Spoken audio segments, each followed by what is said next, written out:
સંસ્કૃતિઓ છે, જેમ કે મેસોપોટેમિયાની સંસ્કૃતિ, ઇજિપ્તની સંસ્કૃતિ એટલે કે ઇજિપ્તની મિસરની સંસ્કૃતિ, સુમેરિયન સંસ્કૃતિ, બેબીલોન સંસ્કૃતિ, રોમન સંસ્કૃતિ, ચીનની સંસ્કૃતિ, એમ અનેક સંસ્કૃતિઓ એ પ્રાચીન સમયમાં અસ્તિત્વમાં હતી.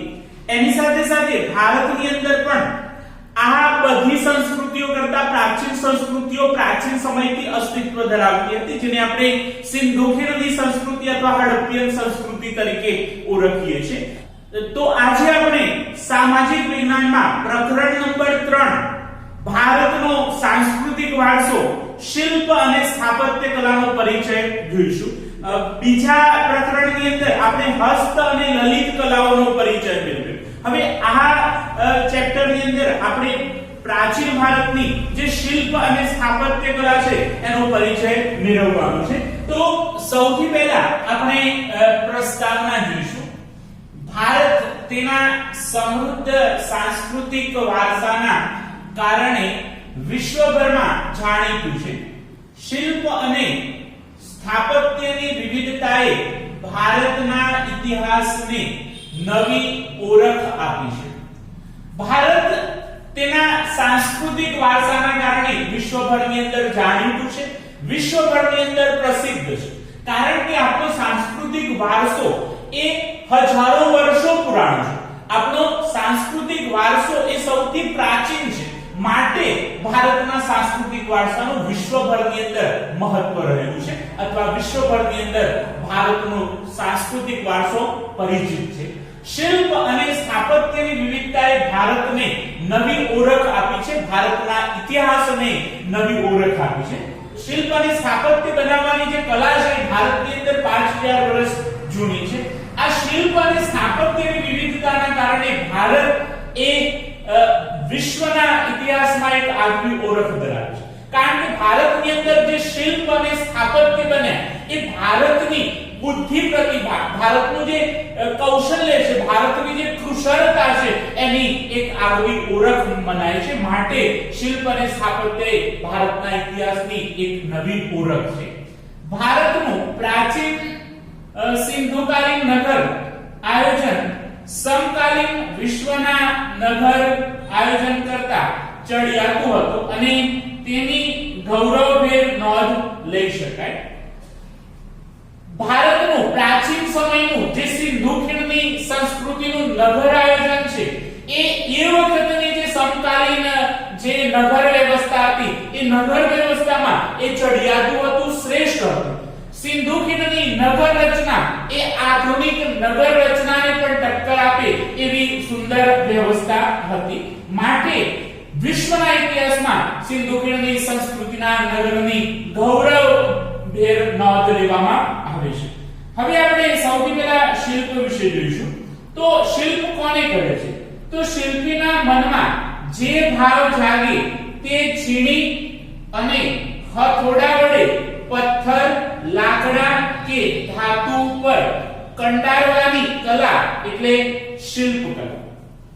સૌથી પહેલા કોઈ પણ ચિત્ર દોરવાનું હોય, કોઈ પણ શિલ્પ બનાવવાનું હોય, કોઈ કવિતા લખવાની હોય તો એ પ્રકારના ભાવ એ આપણા મનની અંદર ઊભા કરવા પડતા હોય છે. એ જ રીતે શિલ્પી પણ જો શિલ્પ બનાવવાનું હોય તો સૌથી પહેલા શિલ્પીના મનની અંદર એવો શિલ્પ બનાવવાનો ભાવ જાગતો હોય છે.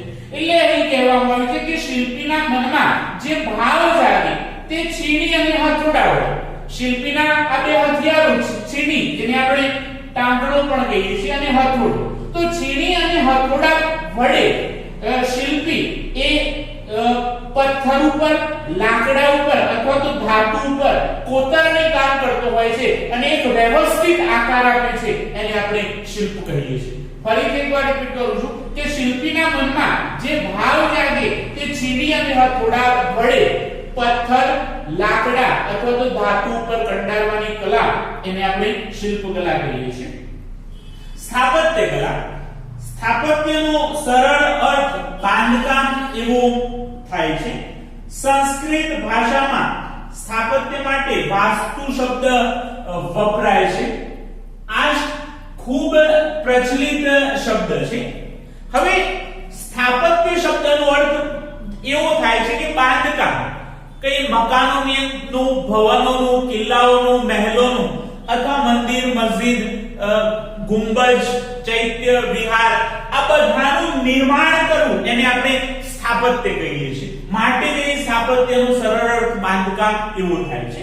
સંસ્કૃત ભાષામાં સ્થાપત્ય માટે વાસ્તુ શબ્દ વપરાય છે અને આ શબ્દ એ વધુ સરળ અને સાથે સાથે પ્રચલિત છે. ઘણીવાર એક માર્ક્સની અંદર પૂછાય છે કે સ્થાપત્ય માટે સંસ્કૃતમાં કયો શબ્દ વપરાય છે? તો વાસ્તુ.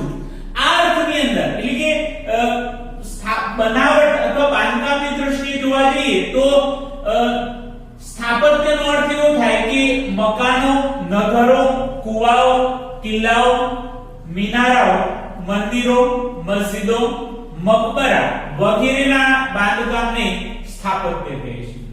આપણે જે કંઈ બનાવીએ છીએ, જે કંઈ નિર્માણ કરીએ છીએ, જે કંઈ બાંધકામ કરીએ છીએ એ બધાનો સમાવેશ એ સ્થાપત્યમાં થાય છે. જેમ કે આપણે મકાનો, નગરો, કુવાઓ, કિલ્લાઓ, મિનારાઓ બનાવીએ છીએ, મંદિરો, મસ્જિદો, મકબરા આ બધાનું નિર્માણ એ માણસ દ્વારા થયેલું છે. માટે આ પ્રકારના બાંધકામને સ્થાપત્ય કહેવામાં આવે છે.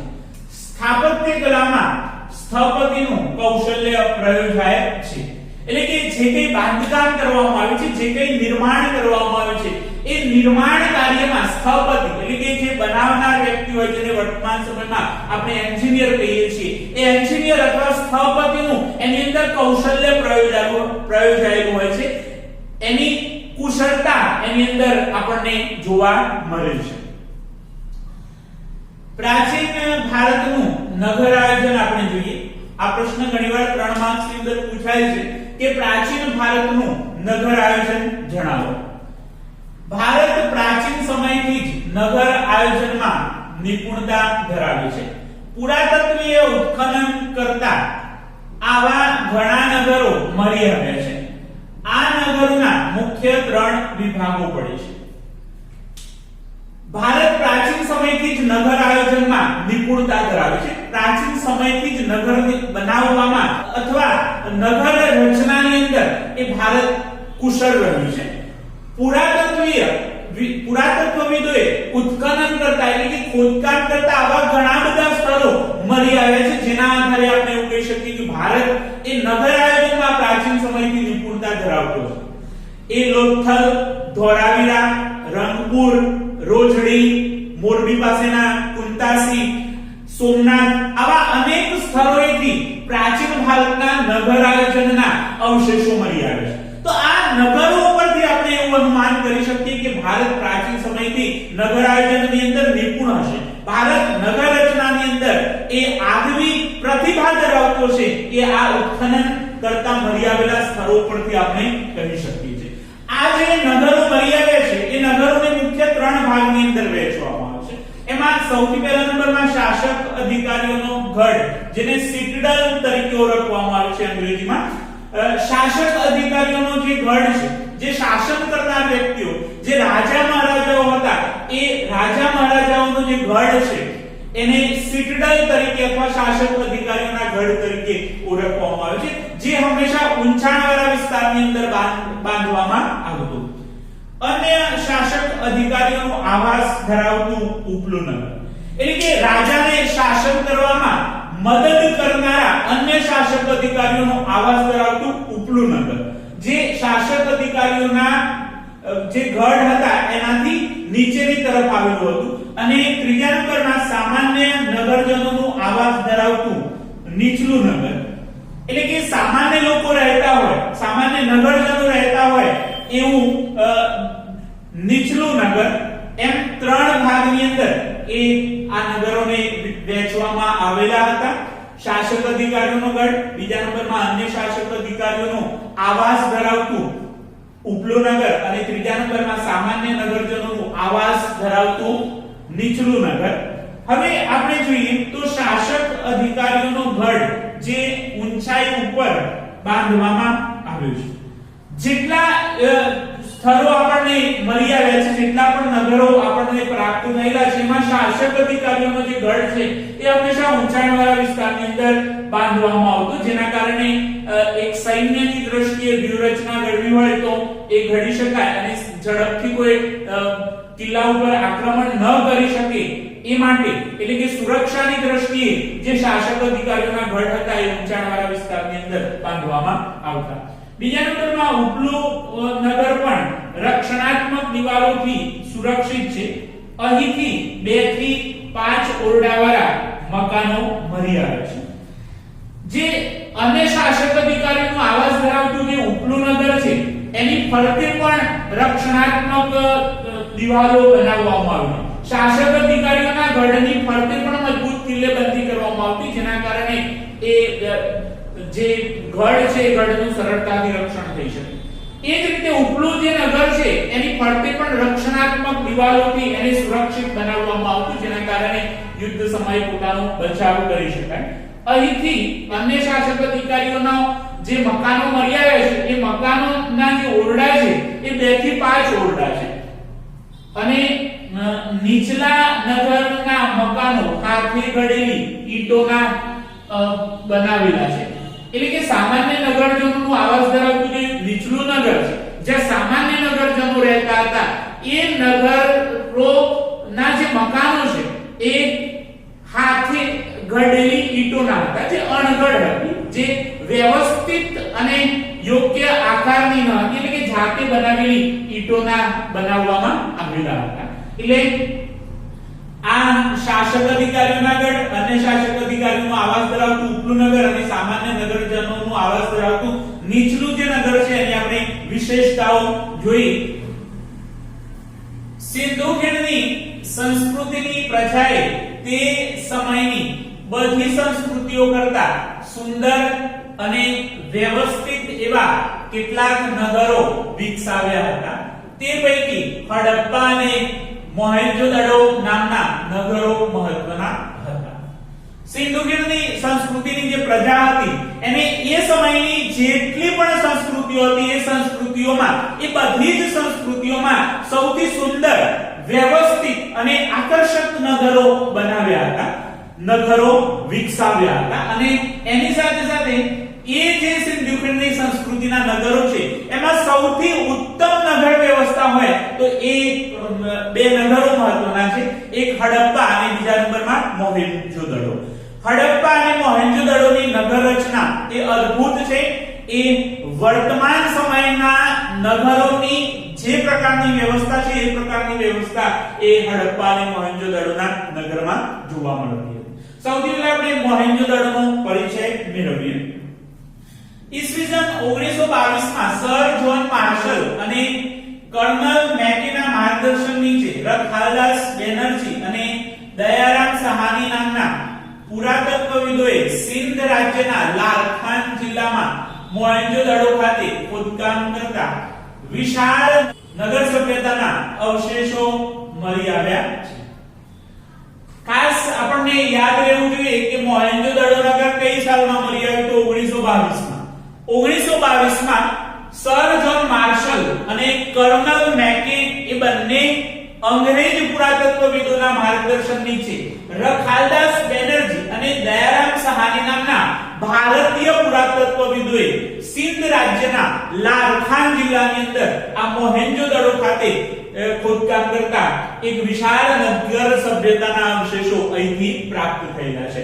એટલે કે એ સમયે ત્યાં લારખાન જિલ્લાની અંદર વસવાટ કરનારા જે લોકો હતા એ જમીનમાંથી જે પ્રાચીન સમયની ઈંટો મળી આવતી એ ઈંટોમાંથી એ લોકો મકાન બનાવતા. અને એ સમયે સર જ્હોન માર્શલ અને કર્નલ મેકેને જ્યારે આ વાતની ખબર પડી કે જમીનમાંથી તૈયાર ઈંટો પ્રાપ્ત થાય છે ત્યારે એમને આ સ્થળોએ ખોદકામ કરવા માટે વિશેષ એક અંગ્રેજ સરકારની ભલામણ કરી અને રખાલદાસ બેનર્જી અને દયારામ સહાની નામના પુરાતત્વવિદોએ સિંધ રાજ્યના લારખાન જિલ્લાની અંદર ખોદકામ કરતા એક વિશાળ નગર સભ્યતાના અવશેષો એ મોહેન્જો-દડોમાંથી મળી આવ્યા. મોહેન્જો-દડો સિંધી ભાષાનો શબ્દ છે જેનો અર્થ મરેલાનો ટેકરો એવો થાય છે.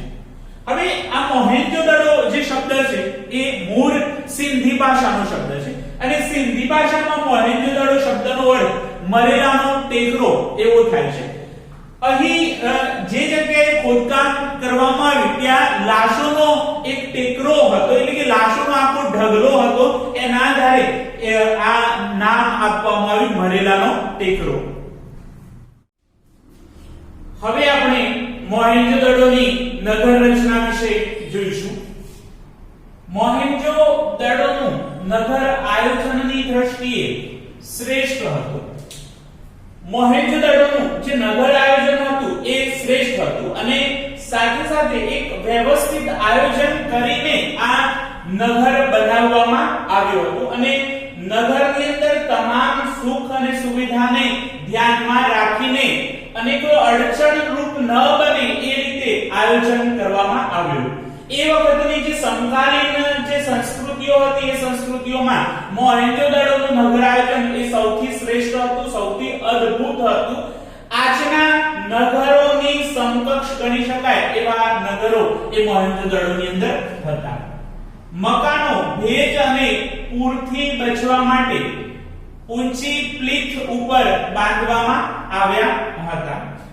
અત્યારે જેવી રીતે આપણે આપણા ઘરની અંદર પાણી ન ઘૂસી જાય, વરસાદનું પાણી ન ઘૂસી જાય અને મકાનને ભેજ ન લાગે એ માટે ઊંચા ઓટલા ઉપર અથવા ઊંચી પીઠિકા ઉપર મકાન બનાવ્યું છે. એવી જ રીતે મોહેંજો-દડોના જે નગરો હતા એના મકાનો પણ ભેજ અથવા પૂરથી બચાવવા માટે ઊંચા ઓટલા ઉપર બનાવવામાં આવેલા, ઊંચી પીઠિકા ઉપર બનાવવામાં આવ્યા હતા. શ્રીમંતોના મકાનો 2 માળવાળા અને 5 કે 7 ઓરડાવાળા હતા.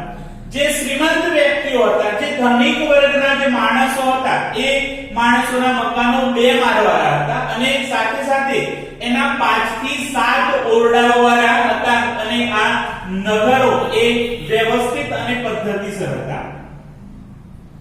સામાન્ય વર્ગના લોકોના મકાનો 1 માળવાળા અને 2 કે 3 ઓરડાવાળા હતા.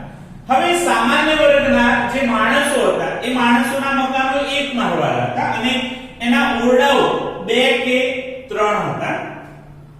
સમગ્ર નગરની ફરતે દિવાલની રચના કરવામાં આવી હતી. નગરની ફરતે સુરક્ષાના દૃષ્ટિકોણને ધ્યાનમાં રાખીને ઊંચી દિવાલો ચણવામાં આવેલી, જેનાથી બાહ્ય કોઈ આક્રમણ થાય તો એવા સમયે એમનાથી બચી શકાય. અને સાથે સાથે સિંધુ નદીનું જે પાણી છે વારંવાર એ નગર તરફ આવતું હોવાના કારણે પણ એ પાણીથી બચવા માટે દિવાલો બનાવવામાં આવી હતી. મકાનના દરવાજા જાહેર રસ્તાને બદલે ગલીઓમાં પડતા હતા. જેમ કે વર્તમાન સમયમાં આપણા ઘરના જે દરવાજા હોય છે એ મુખ્ય રસ્તા તરફ હોય છે, જ્યારે મોહેંજો-દડોના જે મકાનો હતા એના દરવાજા એ મુખ્ય રસ્તાના બદલે ગલીઓની અંદર પડતા હતા, જેના કારણે ખાસ કરીને મુખ્ય જે રસ્તો હોય એની અંદર અવરજવર વધુ હોય છે. તો એ અવરજવરના કારણે અને ભારે પવનના કારણે ધૂળ અથવા કચરો ઘરની અંદર ન ભરાય એ માટે એ મકાનોના જે દરવાજા હતા એ મુખ્ય રસ્તા ઉપર પડવાના બદલે ગલીઓની અંદર પડતા હતા. દરેક મકાનમાં કોઠાર, રસોડું અને સ્નાનગૃહના અવશેષો મળી આવ્યા છે. જે મકાનો ખોદકામ કરતા મળી આવ્યા એ દરેક મકાનની અંદર કોઠાર, અનાજનો સંગ્રહ કરવા માટેના કોઠારો મળી આવે છે. દરેક ઘરમાંથી એક રસોડું મળી આવ્યું છે અને પ્રત્યેક ઘરમાં સ્નાનગૃહની પણ વ્યવસ્થા કરવામાં આવેલી છે. હવા ઉજાસ માટે બારી બારણાની વ્યવસ્થા હતી. ઘરની અંદર હવા ઉજાસ રહે, પૂરતા પ્રમાણમાં પ્રકાશ રહે એ માટે અહીં બારી બારણાની પણ વ્યવસ્થિત વ્યવસ્થા કરવામાં આવેલી હતી. તો આપણે મોહેંજો-દડોની નગર રચના વિશે આપણે વાત કરી. ઘણીવાર પરીક્ષાની અંદર પૂછાય કે મોહેંજો-દડોની નગર રચના જણાવો, તો આપણે આ પોઈન્ટ લખીશું. અને ઘણા વિદ્યાર્થીઓ એક પ્રશ્નની અંદર કન્ફ્યુઝ થતા હોય છે કે પ્રાચીન ભારતનું નગર આયોજન જણાવો, જે આપણે હમણાં આપણે પ્રાચીન ભારતનું નગર આયોજન જોઈએ, એમાં શાસક અધિકારીઓનો ગઢ, અન્ય શાસક અધિકારીઓનો આવાસ ધરાવતું ઉપલું નગર અને સામાન્ય નગરજનોનું આવાસ ધરાવતું નીચલું નગર, એ પ્રાચીન ભારતના નગર આયોજનના પોઈન્ટ હતા. જ્યારે મોહેન્જો-દડોની નગર રચના આવે તો આપણે આ પોઈન્ટ લખીએ. જ્યારે આ પ્રશ્ન આવે કે પ્રાચીન ભારતનું નગર આયોજન અથવા મોહેન્જો-દડોનું નગર આયોજન, એ વખતે આપણે સમજી વિચારીને જવાબ આપીએ છીએ. રસ્તાઓ. મોહેન્જો-દડોની નગર રચનાનું વિશિષ્ટ લક્ષણ તેના રસ્તાઓ છે. એક વિશિષ્ટ લક્ષણ એ એના રસ્તાઓ ગણવામાં આવે છે, કારણ કે રસ્તાઓ વ્યવસ્થિત, સુંદર અને પર્યાપ્ત સુવિધાઓને ધ્યાનમાં રાખીને એ રસ્તાઓનું નિર્માણ કરવામાં આવ્યું. અહીં મોટા ભાગે 9.75 મીટર પહોળા રસ્તાઓ હતા. એટલે કે મોહેન્જો-દડોના રસ્તાઓની જે પહોળાઈ છે એ 9.75 મીટર જેટલી હતી. એટલે કે 30 ફૂટ જેટલા એ લાંબા રસ્તાઓ મોહેન્જો-દડોની અંદર હતા. નાના મોટા રસ્તાઓ કાટખૂણે મળતા અને એકથી વધુ વાહનો પસાર થાય એટલા પહોળા હતા. હવે નાના મોટા રસ્તાઓ એ એકબીજાને કાટખૂણે મળતા, ખાસ કરીને અત્યારે પણ આપણે જે મેઈન રોડ છે ત્યાંથી આપણી સોસાયટીઓ નો જે રસ્તો છે એ કાટખૂણે મળતો હોય છે. એટલે કે એ વખતે પણ જે નાના મોટા રસ્તાઓ છે એ એકબીજાને કાટખૂણે મળતા અને આ રસ્તાઓ એટલા પહોળા હતા કે એકથી વધુ વાહનો પસાર થાય તો પણ કોઈ અડચણ રહેતી નહીં, એટલા પહોળા અને વિશાળ હતા. રસ્તાની બાજુમાં રાત્રિ પ્રકાશ માટે થાંભલા હોવાનું અનુમાન છે. રસ્તાની બંને બાજુએથી ખોદકામ કરતી વખતે ખાડા જેવી રચનાઓ મળી આવી છે, જેના આધારે એક એવું અનુમાન કરી શકાય કે અહીં રાત્રિ પ્રકાશ માટે થાંભલા લગાવવામાં આવ્યા હશે. નગરના રાજમાર્ગો સીધા અને પહોળા હતા. બે મુખ્ય રાજમાર્ગ હતા. જે મોહેન્જો-દડોનું નગર આયોજન હતું એની અંદર મુખ્ય બે રાજમાર્ગો હતા, જેને આપણે અત્યારે નેશનલ હાઈવે કહીએ છીએ. તો રાજમાર્ગો બે હતા જે સીધા અને પહોળા હતા. એક માર્ગ ઉત્તરથી દક્ષિણ અને બીજો પૂર્વથી પશ્ચિમ તરફ જતો હતો. મુખ્ય બે રાજમાર્ગો હતા, એમાં એક માર્ગ એ ઉત્તરથી દક્ષિણ દિશા તરફ હતો અને બીજો પૂર્વથી પશ્ચિમ દિશા તરફ જતો હતો. આ બંને રાજમાર્ગો મધ્યમાં કાટખૂણે છેદતા હતા. રાજમાર્ગો ક્યાંય વળાંક ન લેતા સીધા જ જતા હતા. એટલે જે ઉત્તરથી દક્ષિણ અને પૂર્વથી પશ્ચિમના જે રાજમાર્ગો હતા એ બરાબર મધ્યમાં કાટખૂણે છેદતા હતા. અને આ રાજમાર્ગોની સૌથી મોટી વિશેષતા એ હતી કે આ રાજમાર્ગો ક્યાંય વળાંક લેતા ન હતા, એટલે કે સીધા જ હતા. એટલે આ પ્રાચીન સમયની વિશિષ્ટતા ગણાય છે. તો આ આપણે રસ્તાઓનો પરિચય મેળવ્યો. હવે આપણે મોહેન્જો-દડોની ગટર રચના અથવા ગટર આયોજનનો પરિચય મેળવીશું. મોહેન્જો-દડોની નગર રચનાનું વિશિષ્ટ લક્ષણ તેની ગટર રચના છે. આવી ગટર યોજના ભૂમધ્ય સમુદ્રના ક્રીટ ટાપુ સિવાય ક્યાંય જોવા મળતી નથી. એટલે મોહેન્જો-દડોની જે નગર રચના છે એનું સૌથી વિશિષ્ટ લક્ષણ એની ગટર રચના છે. આવી ગટર રચના એ ભૂમધ્ય સમુદ્રના ક્રીટ ટાપુ સિવાય એ બીજે કોઈ જગ્યાએ જોવા મળતી નથી. આ ઘણીવાર પૂછાય છે કે મોહેન્જો-દડો જેવી ગટર રચના બીજી કઈ જગ્યાએ જોવા મળે છે, તો ભૂમધ્ય સમુદ્રના ક્રીટ ટાપુ સિવાય કોઈ જગ્યાએ મોહેન્જો-દડોની અંદર જે ગટર રચના છે એ ગટર રચના જોવા મળતી નથી. નગરમાંથી ગંદા પાણીના નિકાલ માટે ગટર બનાવવામાં આવી હતી. દરેક મકાનમાંથી એક ખારકુઓ મળી આવ્યો છે. નગરમાંથી ગંદા પાણીના નિકાલ માટે ગટર બનાવવામાં આવેલી. મોહેન્જો-દડોમાં જે મકાનો હતા એ મકાનોમાંથી ગંદુ પાણી એ નાની પાઇપલાઇનમાંથી મોટી પાઇપલાઇનની અંદર જતું. નાની પાઇપલાઇન એ ઘરથી મુખ્ય રસ્તા સુધી હતી અને મુખ્ય રસ્તાની નીચે એક મોટી પાઇપલાઇન સાથે જોડાયેલી હતી. એટલે કે નાની પાઇપલાઇનમાંથી મોટી પાઇપલાઇનની અંદર એ ગંદુ પાણી ચાલ્યું જતું અને મોટી પાઇપલાઇનમાંથી ગટરનું ગંદુ પાણી એ બહાર નીકળી જાય એવી અદ્ભુત વ્યવસ્થા હતી. અહીં દરેક મકાનમાંથી એક ખારો કૂવો પણ મળી આવ્યો છે. અમુક અંતરથી ઢાંકણ મળી આવ્યા છે. આથી એવું કહી શકાય કે અહીં સુધરાઈ જેવી કાર્યક્ષમ વ્યવસ્થા હશે. એટલે ગટર જ્યાં હતી ત્યાં અમુક અંતરેથી ઢાંકણ મળી આવ્યા છે. એટલે કે જ્યારે ગટરની સફાઈ કરવી હોય તો પણ એ સફાઈ કરી શકાય એ માટે ઢાંકણની વ્યવસ્થા કરવામાં આવેલી. માટે એવું કહી શકાય કે અહીં સુધરાઈ જેવી એક કાર્યક્ષમ વ્યવસ્થા પણ ઉપલબ્ધ હતી. તેઓ સ્વચ્છતા અને આરોગ્યના ઊંચા ખ્યાલો ધરાવતા હશે. આ ગટર રચના ઉપરથી મોહેન્જો-દડો વિશે આપણે એવું કહી શકીએ કે તેઓ સ્વચ્છતાના હિમાયતી હશે અને આરોગ્યના ઊંચા ખ્યાલો ધરાવતા હશે. સ્વાસ્થ્યની બાબતને લઈને તેઓ વધુ ચિંતિત હશે.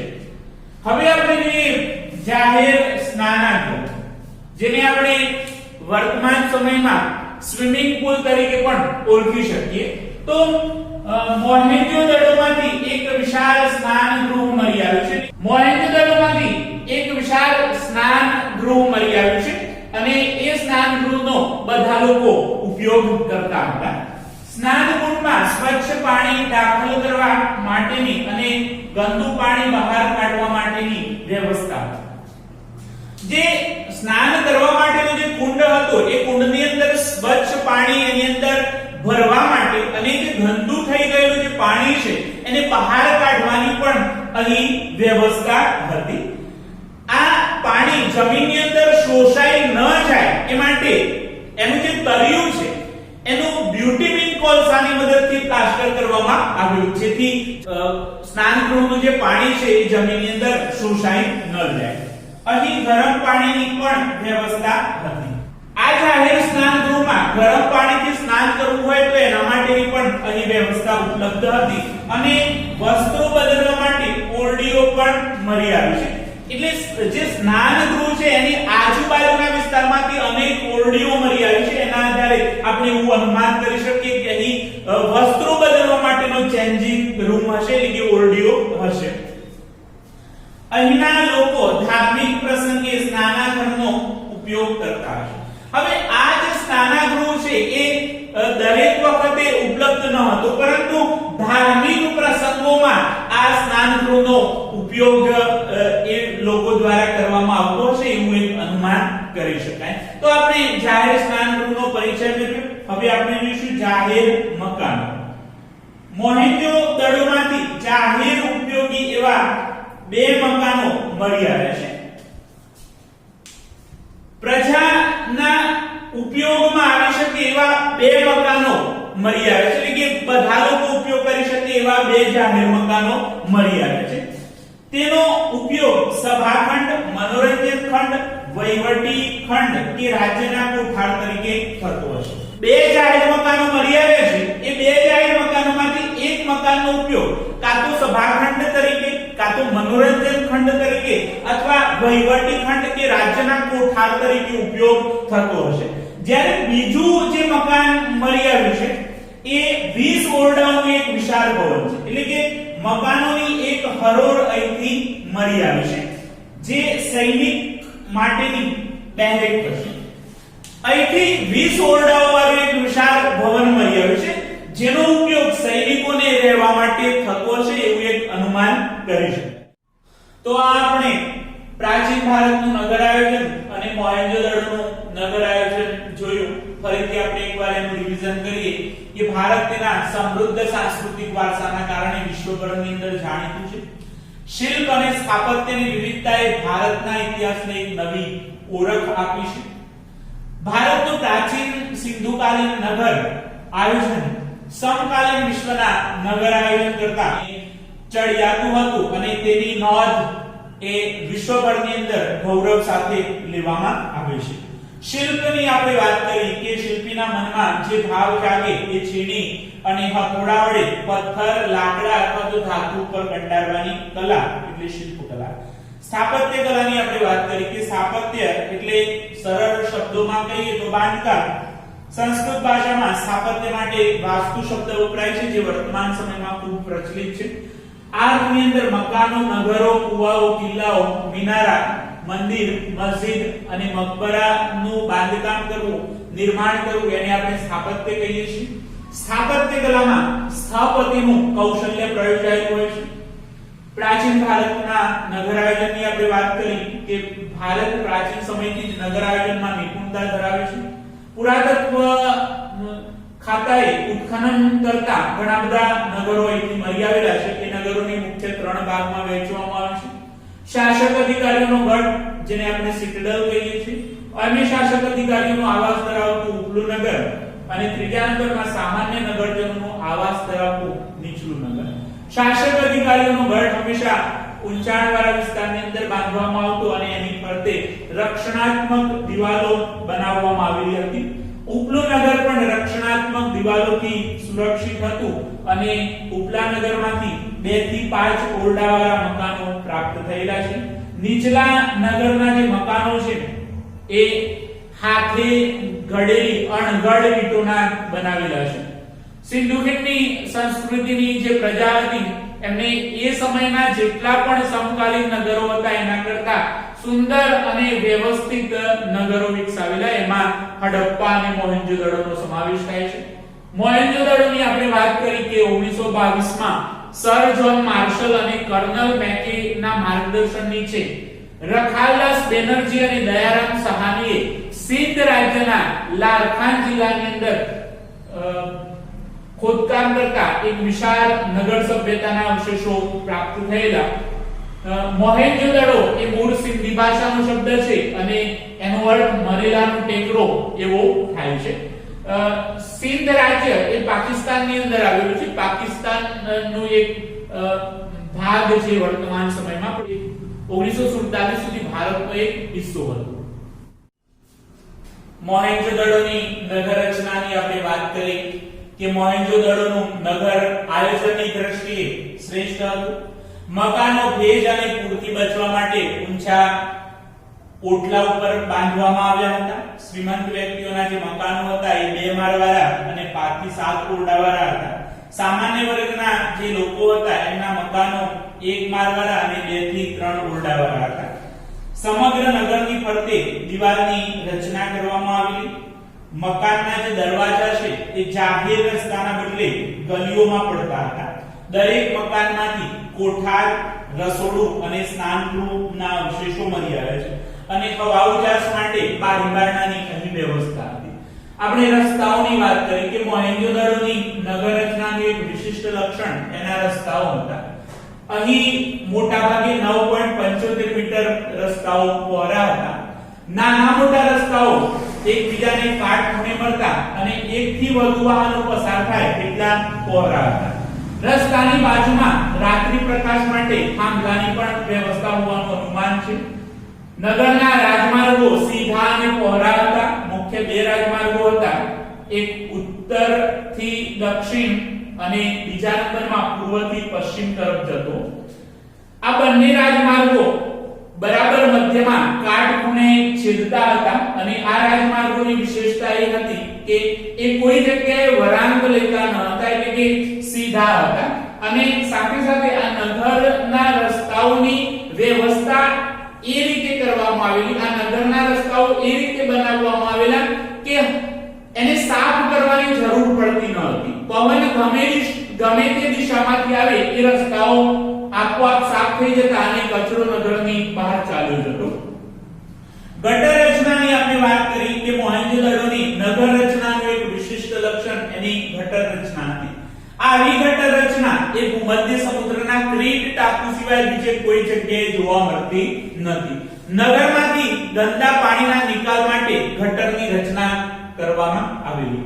દરેક મકાનમાંથી એક ખાર કૂવો મળી આવેલો.